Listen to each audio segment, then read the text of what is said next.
Have you ever found that you are doing everything you need to do based on your convictions to serve God, but in the midst of seeking to obey Him, whether it's a church, a job, whether it's at the house, whether it's taking care of senior parents, whether it's a single person seeking to live a life that pleases God, you end up blessed, but you're stressed. You're stressed in keeping up with all the different issues you're facing. It could be the fact that your schedule is just tight. You're running from the job to get home, to cook, to get the kids ready to go to church for Bible study, or the kids are involved in activities at the church. And then you're also a leader, so you have to end up going to meetings, not just church services. And then your budget busts up on you. You got things that break at the house, but the Bible is still saying, give to God. And car breaks down, and the Bible is still saying, give to God. And you have all the different dynamics that jobs could bring.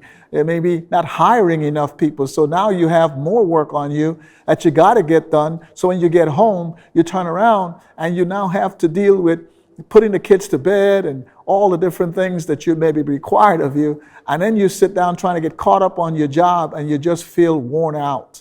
So you're blessed because God is definitely blessing your life and you thank Him for it, but you're stressed. How do you balance life when you're blessed, but you're stressed?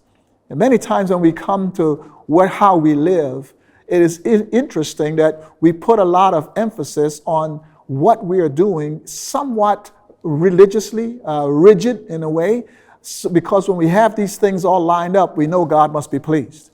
And it's because of that, we are pushing every day because we have to keep all those things lined up.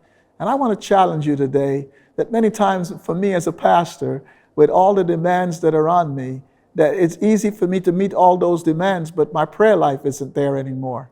The intimacy with God is not the same. It's kind of like a husband and wife who may be doing all the right things. They got the breakfast, they've got the bills done, they've got the pantry with food, they're making sure the kids are doing all this, but they themselves are not close anymore. They've kind of drifted away because the routine issues of life just kept them so busy, so involved, that they don't have time for each other.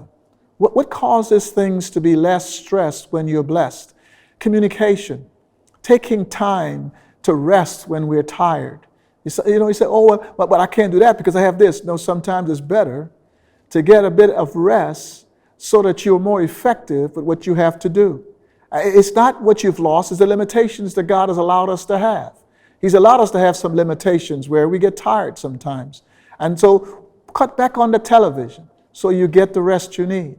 Cut back on how you may be over-involved at the job. And you may not take that big position because now it's keeping you more occupied than the other position you had that kept you less stressed. So sometimes you end up with less, but you have more. That's the first thing I want to say to you today that you might keep in mind. Also keep the intimacy with God higher than anything you do with Him.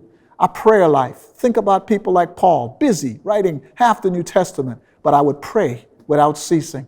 Many times you look at the fact that there's so many busy schedules that you have in the church and you have to study to get ready for what you're doing. Study to be prepared for yourself and how you live. Don't study for what you're teaching first, study for how you're living first. And then when you come to people, love them from your heart, not from your responsibility. And what you end up doing is depending more on the Holy Spirit to empower your life than your flesh to keep you strong. And as a result of that, you end up blessed even while you're stressed.